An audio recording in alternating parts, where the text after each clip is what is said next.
Oke, baik. Assalamualaikum warahmatullahi wabarakatuh.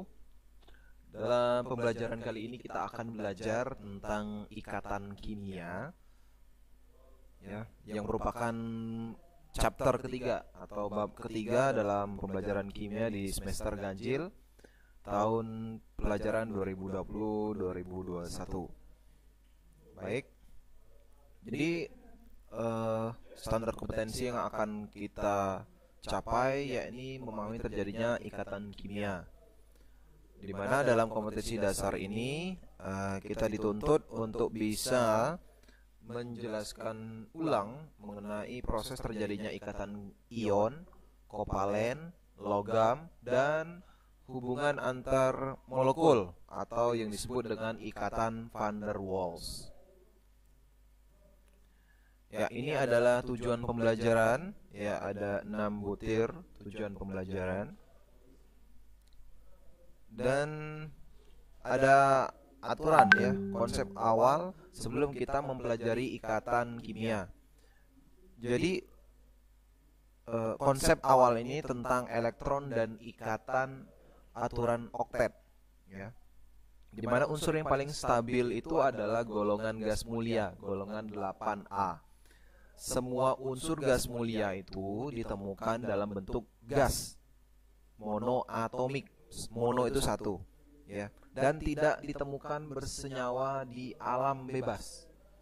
Sehingga kestabilan unsur gas mulia berkaitan dengan konfigurasi elektron yang menyusunnya, ya, itu stabil dibandingkan dengan golongan yang lain, ya, yang dikemukakan oleh Gilbert Newton, Lewis, dan Albrecht Kossel.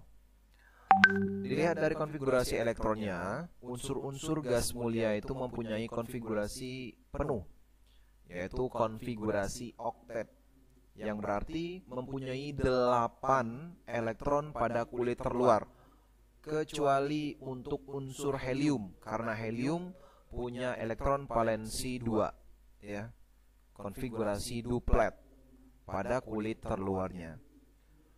Jadi aturan oktet itu merupakan kecenderungan unsur-unsur untuk menjadi konfigurasi elektronnya seperti konfigurasi unsur gas mulia. Jadi yang stabil, unsur ketika mencapai kestabilan, konfigurasinya akan sama seperti konfigurasi gas mulia. Oke. Nah, ini konfigurasi dari gas mulia itu, ya.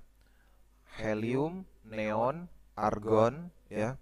Helium, He, Ne, neon, Ar, argon, krypton, Kr, Xe, xenon, dan Rn, radon, ya. Jadi konfigurasi oktet ini dicapai dengan serah terima atau pemasangan elektron, ya, untuk golongan yang lain, ya, yang belum mencapai kestabilan. Serah terima elektron akan menghasilkan ikatan ion. Ini sudah masuk ke bahasan tentang ikatan ion. Sedangkan ikatan kovalen dihasilkan apabila terjadi pemasangan elektron untuk mencapai konfigurasi oktet atau pemakaian elektron bersama. Adapun susunan bilangan atau konfigurasi dari unsur gas mulia bisa kita lihat, ya, hanya helium yang kulit terluarnya 2, sementara yang lain, ya, elektron valensi, ya, di kulit terluarnya itu semuanya adalah 8. Maka ini yang helium konfigurasinya duplet untuk unsur yang bernomor atom 1 sampai 5, sementara yang 6 ke atas itu sudah mengikuti konfigurasi oktet. Ya, semuanya berakhir dengan elektron valensi 8 di kulit terluar. Oke. Kita lanjut ke teori Lewis, bahwasanya untuk menuliskan struktur Lewis, kita harus tahu tentang teori Lewis dan Kossel ini, bahwa elektron pada kulit terluar berperan penting dalam pembentukan ikatan kimia. Itulah kenapa kita dalam pembelajaran sebelumnya di bab kedua menghitung elektron valensi, gunanya sebagai konsep dasar dalam menentukan ikatan kimia. Lalu yang kedua, ion positif dan ion negatif membentuk ikatan yang disebut sebagai ikatan ionik. Jadi serah terima elektron, yang positif menyerahkan elektron, yang negatif menangkap elektron. Kemudian pembentukan ikatan kimia dapat terjadi dengan, ini kurang N, pemakaian elektron ikatan secara bersama, yang dikenal dengan ikatan kovalen. Kovalen ini biasanya melibatkan unsur non-logam dan non-logam. Kalau yang ionik, logam dan non-logam. Logam positif, non-logam negatif. Lalu pembentukan ikatan ion dan ikatan kovalen bertujuan untuk mencapai konfigurasi stabil golongan gas mulia, karena mereka adalah contoh dari unsur yang stabil, ya. Nah, ini cara menuliskan lambang Lewis, bahwa lambang atom yang dikelilingi sejumlah titik-titik disebut sebagai elektron, ya. Itulah lambang Lewis. Lalu lambang Lewis untuk unsur golongan utama dapat disusun mengikuti tahapan berikut. Yang pertama, banyaknya titik sesuai dengan golongan unsur. Nah, kita tahu kalau golongannya 1 berarti titiknya 1, golongan 2 titiknya 2, sampai ke golongan 7 titiknya sebanyak 7. Satu titik ditempatkan untuk tiap atom dengan jumlah maksimum 4 titik. Titik kedua dan selanjutnya berpasangan hingga mencapai aturan oktet. Nah, bisa kita lihat contohnya. Di sini ada golongan 1, ya, 1 titik, golongan 2 ada 2 titik, golongan 3, ya, ini di golongan 3, atau di sini kalau ditulis 13 ini berarti di kolom ke-13. Golongan 3A ini, ya.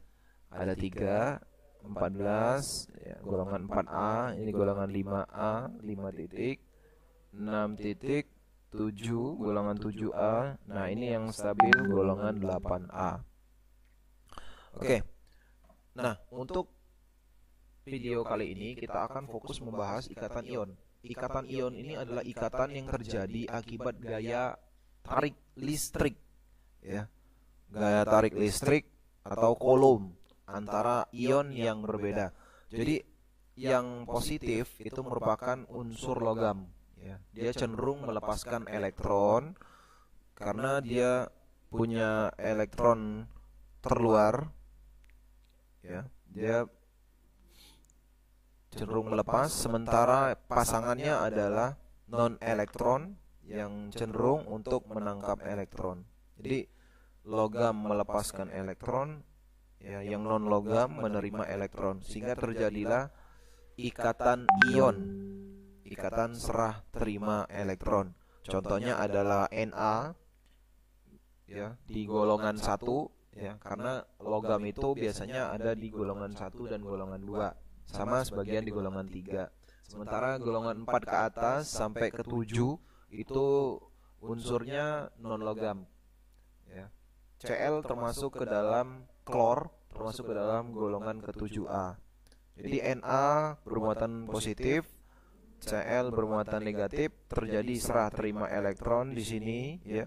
Satu elektron di Na dilepaskan, diterima oleh klor, sehingga jadilah ikatan ion, ya. Na positif habis melepaskan elektron, Cl negatif habis menerima elektron. Nah, maka bertemulah ikatan ion positif dan negatif. Oke. Itulah tadi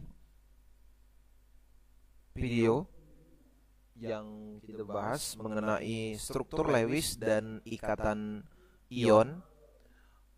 Apabila ada yang belum jelas, silakan Anda sampaikan di kolom komentar. Jangan lupa like, komen, dan subscribe. Terima kasih sudah mengikuti pembelajaran. Saya akhiri dengan ucapan Assalamualaikum warahmatullahi wabarakatuh.